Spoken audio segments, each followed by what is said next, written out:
10th, 22nd, 33. Mr. Hugh S. Johnson, dear sir, I am writing you a few lines for instruction. I am a colored employee of Secretary Victory Mill Number 2, Gunville, Alabama, and had been working there 28 months as a all-around worker. Was working for $5.75 per week.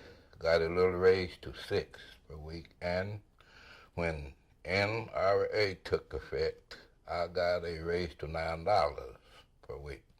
And I have been getting $9 per week for 60 and 67 hours per week ever since June the 17th of 33.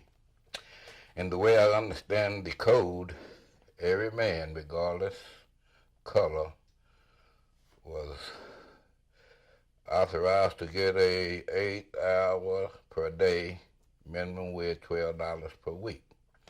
So it's 8 hours for colored workers, long hours for $9 per week, and some white workers per $7.60 per week for 8 hours per day. Sincerely yours, Claude, Hundley, Gunville, Alabama, and my father.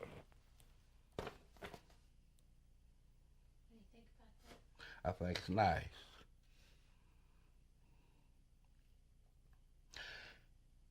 But I was, like I say, I was real small at the time, you know. And I remember him when he left. He worked at that mill a long time. And Dallas Moore and the rest of the people.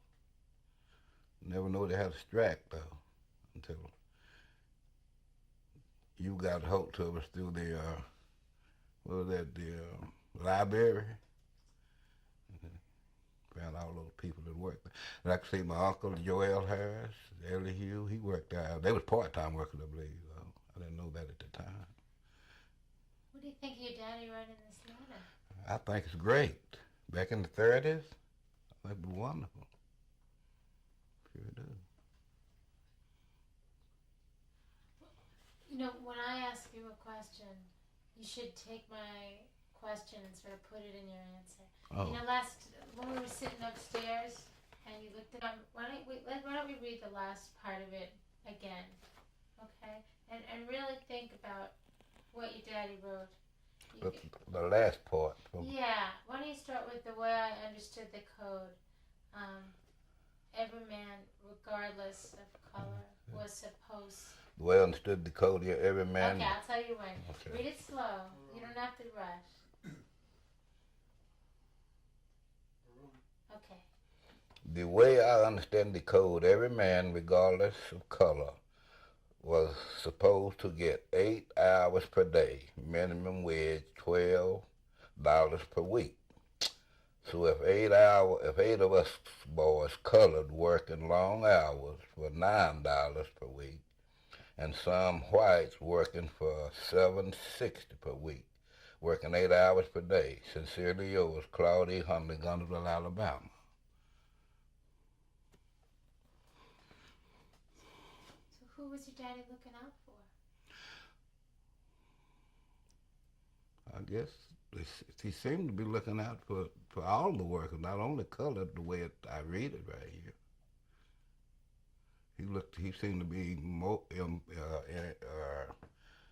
thinking about every working man that was out there on the job at the time. Let's put it that way.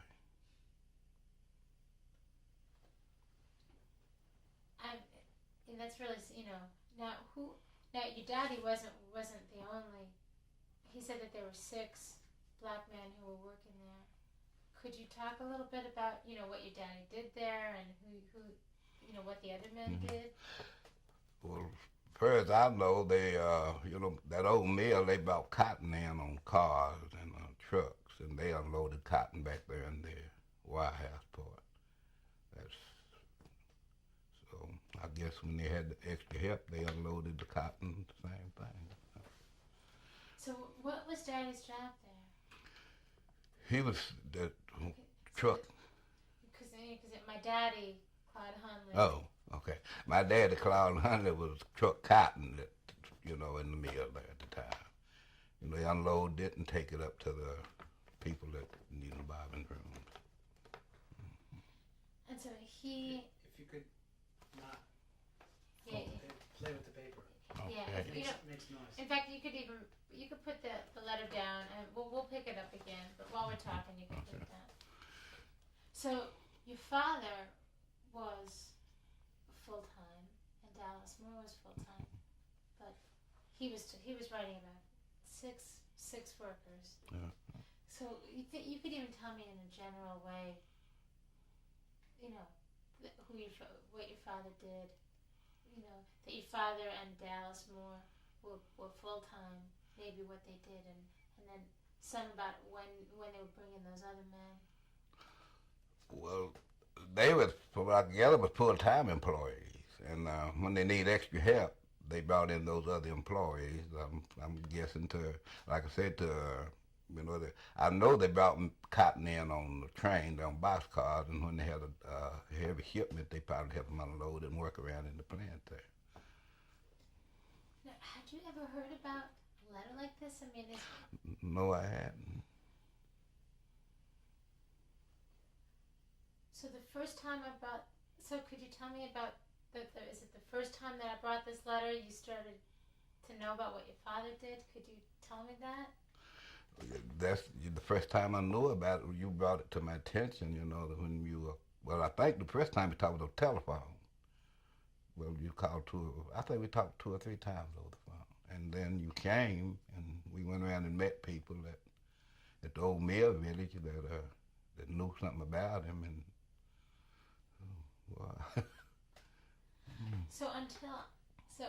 So you never knew about this? I never knew. The letter. Never heard of. Never even knew he really wrote a letter like that. Until, like I said, until you brought it to attention.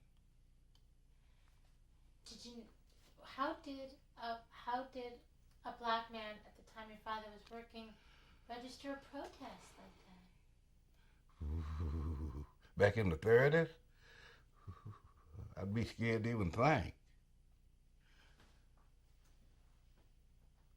Scared to think about what? Writing a protest out, a letter like that against something like Sagatory Mill in the South.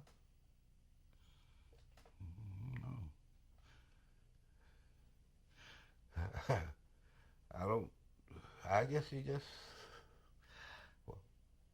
just thought about other people, not about himself, and wrote the letter when that act went into effect. And I guess he just wrote the letter after he seen what. I think that was the year after President Roosevelt took office. That's when that act went. So I figured he did it from then and just wanted to get a little more information on it. That's all I can gather. He figured they was doing him wrong, and he wrote a letter to protest it. I guess he felt like he'd get some protection. Maybe. Some protection from the federal. But I guess that would come through federal courts, wasn't it? Well, Back in them times, yeah.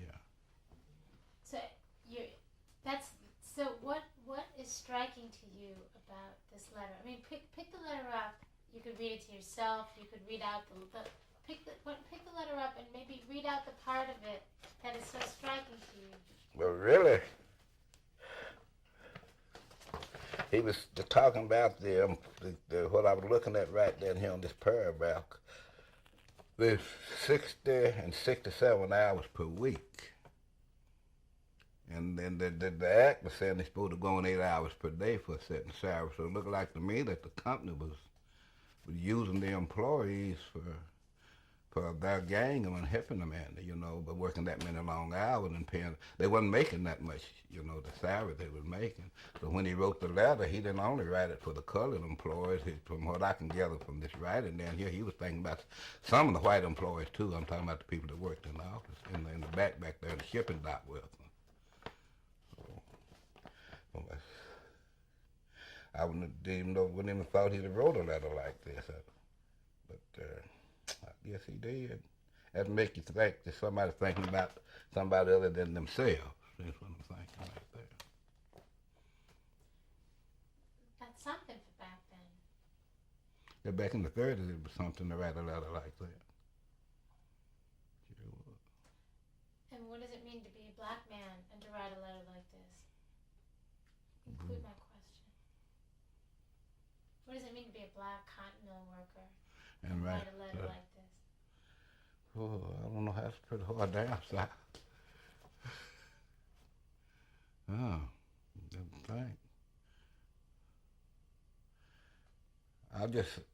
I would just mostly have to say to write a letter like that and be a cotton mill worker, you'd have to have some nerve first thing, and you'd have to have some thought for your fellow man the second, to put yourself out, or the colored man to put himself out on the line like that.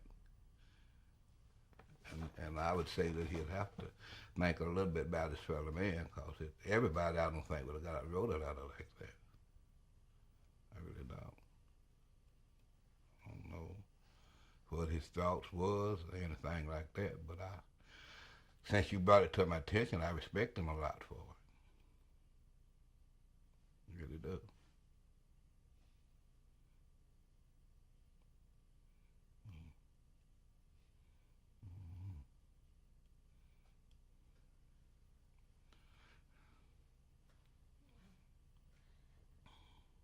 Why don't you read it one more time with all that respect for your father, okay? The whole letter? Yeah. Is that okay? Yeah, it's okay. I'm going to be sweating in a minute. It ain't on now. Okay. We're fine. Read it slow. Okay. 10th, 22nd, 33. Mr. Hugh S. Johnson, dear sir, I am writing you a few lines for instruction. I am a colored employee of Saratoga Victory Mill Number 2, Hundley, Alabama, and has been working there 28 months as a all-around worker. Was making $5.75 per week. Got a little raise to $6 per week, and when NRA took effect, I got a raise to $9 per week, and have been getting $9 per week for 60 and 67 hours per week ever since June the 17th of 33. And the way I understand the code, every man, regardless of color, was supposed to get 8 hours per day, minimum wage $12 per week. So 8 of us colored boys working long hours for $9 per week, and some white workers for $7.60 per week, 8 hours per day. Sincerely yours, Claude, Hundley, Hundley, Alabama. And I respect him for writing that letter. I really do. After reading it, I didn't know he did it, but I respect him for it, because he make me think he's thinking about somebody else.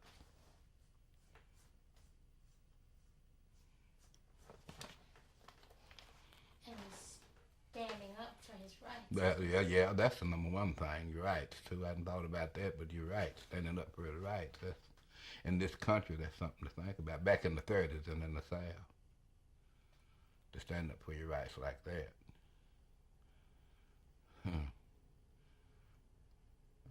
Ooh.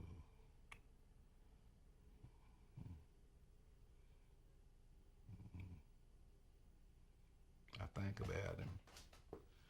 I respect him more now since I got that letter from you and read that.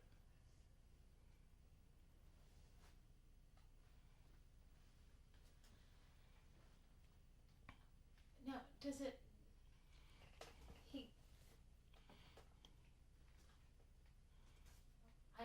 I'm really moved by what you said. I might not really have anything else to say. You know, do you know what his work was like? Did you ever see him do his work at the cotton mill? Not in my early stage, before the strike, but after the strike, when I read that, well, I guess that was a follow-up letter he wrote about him going back to get the jobs back, and they had the machine gun. Well, after that, he went back to work at the mill. And I remember him then, because we used to go over there quite a bit, down in the village. And they truck cotton, what we call it, in and out of the mill.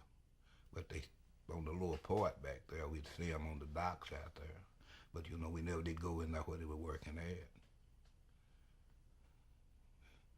My mother, she washed for a bunch of the people down there, and we'd go down there.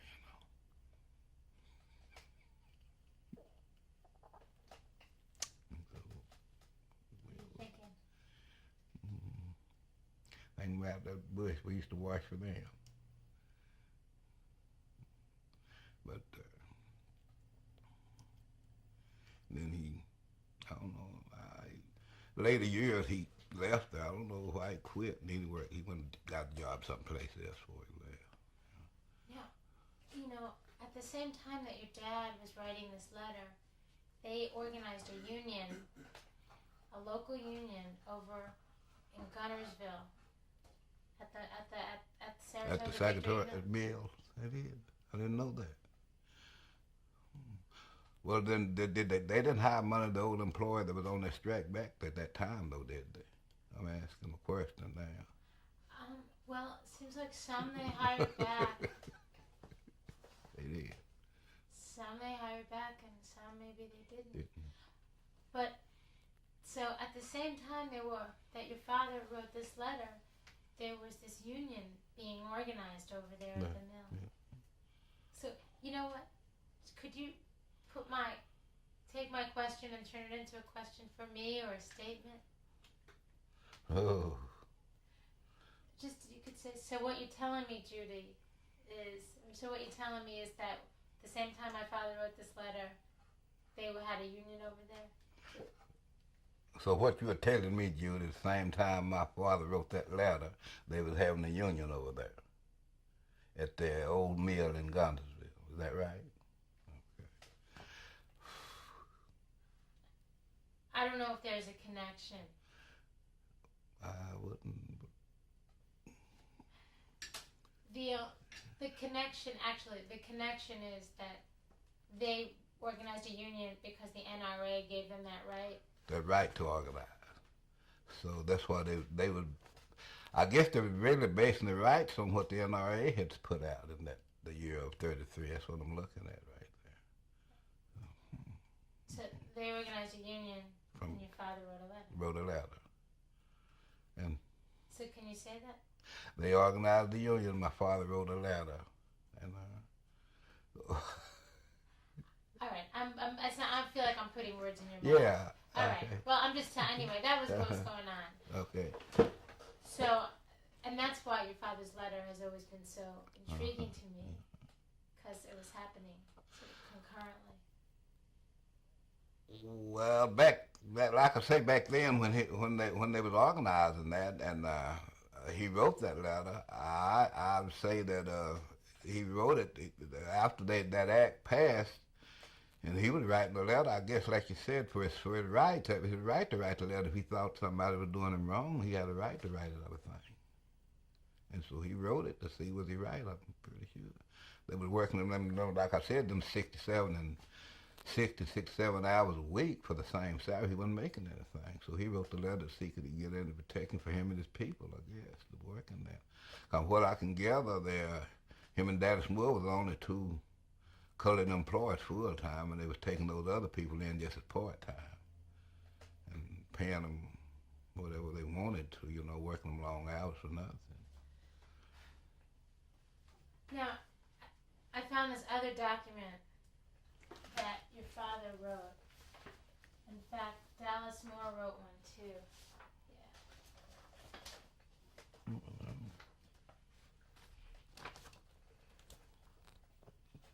I didn't know that. Now, so there was this strike.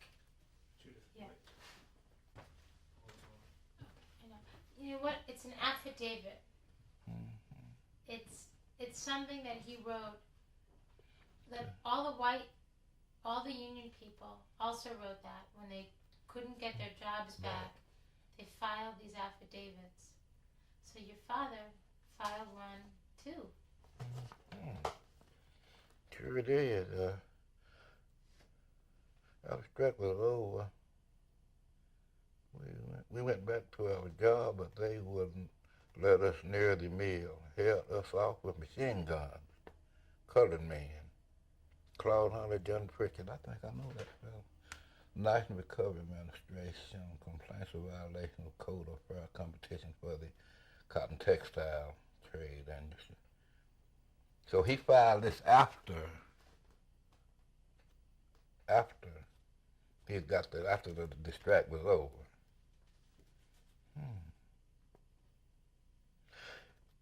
Right here it said his principal was a yard hand. That's what I thought they did. They just, just gentlemen working the yard. And this is one here from Dallas Moore. They was good friends, bro.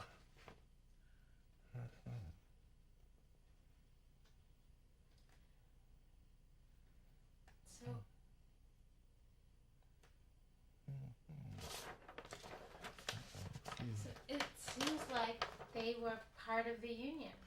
From this guy, they sure do. Seems like part of the, I wish I could say.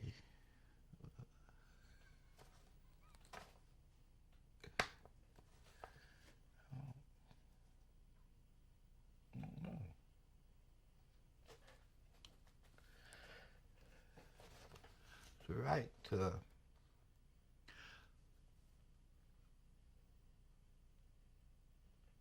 I'm saying they was part of trying to organize the union. That's what we're saying right now. But reading this, they wouldn't let them get their jobs back if they got the union in. They didn't get their jobs back. They held them off with machine guns back, and that's what they say. But what they're saying here, they held off the colored workers with machine guns. Well, basically, what happened was, I have a stack of these affidavits. They're all from the white textile workers who joined the local union.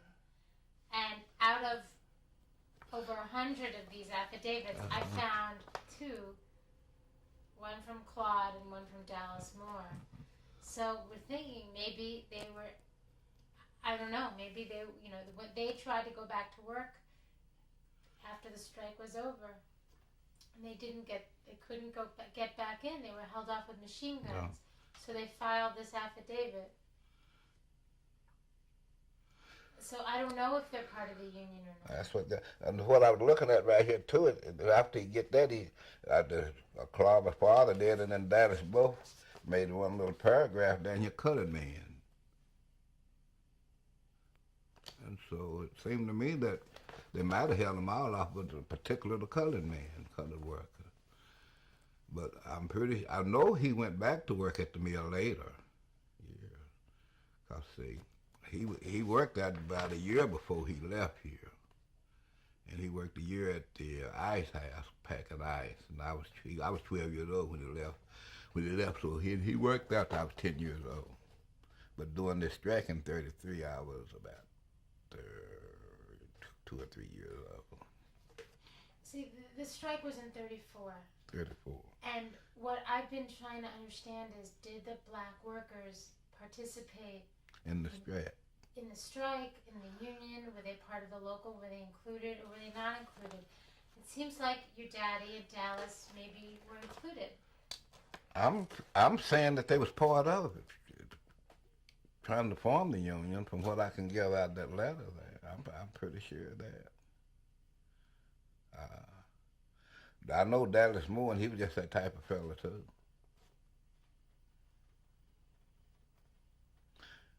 But back then, you talking about in the 30s in the South. There wasn't no easy time for no colored people back in them times. I can remember some of them. Back I was after about 10, 11 years old, see, so it was kind of.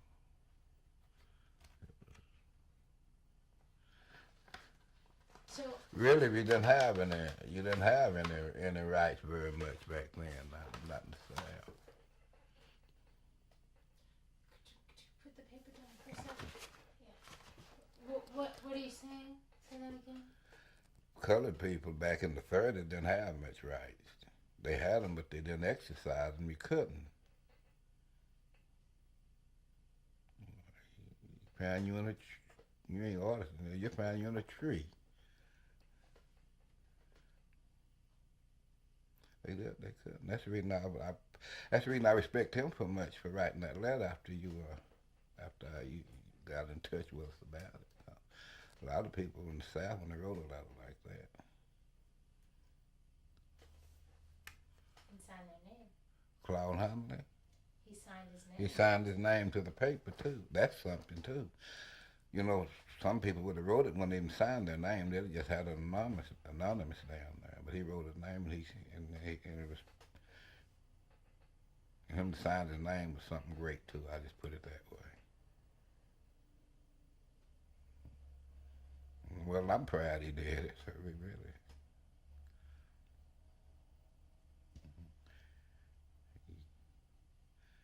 I was, What? no, I was just thinking. He's not here now, but I'd like to shake his hand for that after reading that letter. I really would. Tell him how proud I was of him.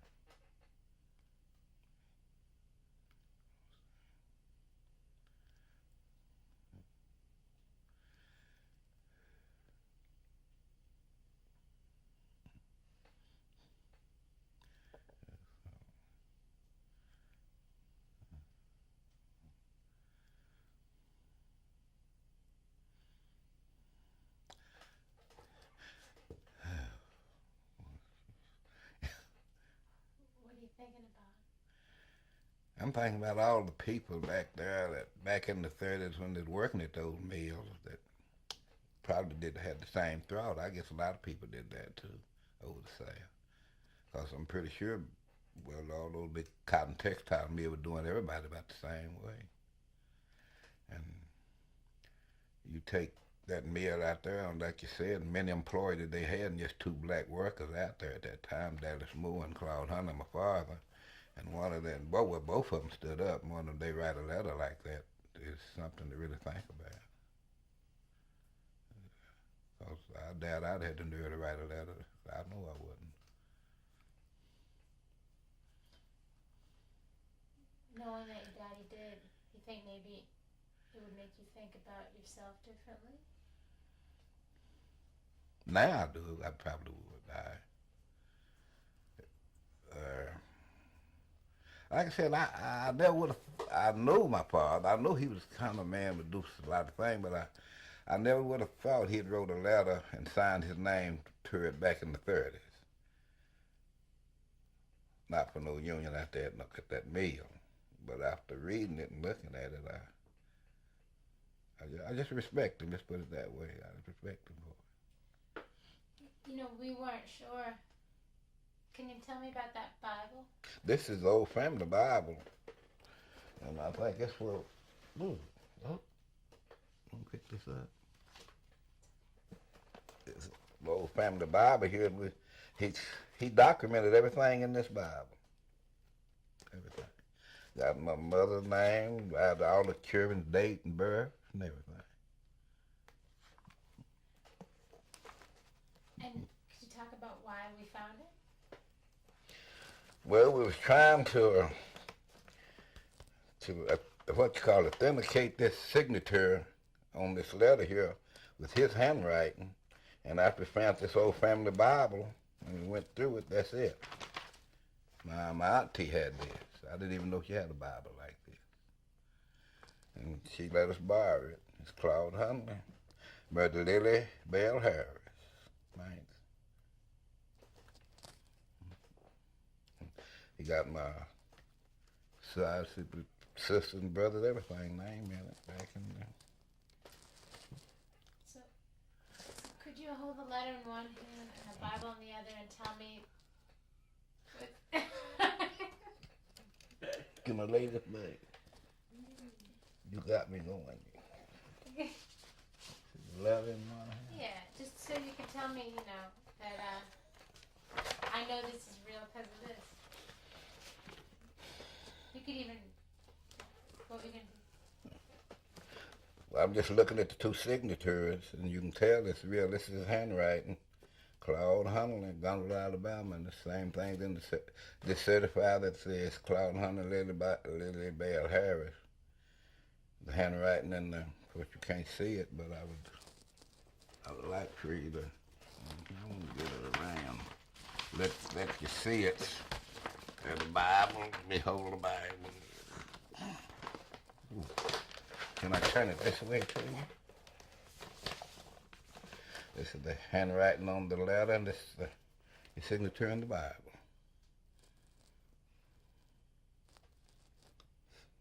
Well, so you know your daddy did it? I know he did it. That's his handwriting.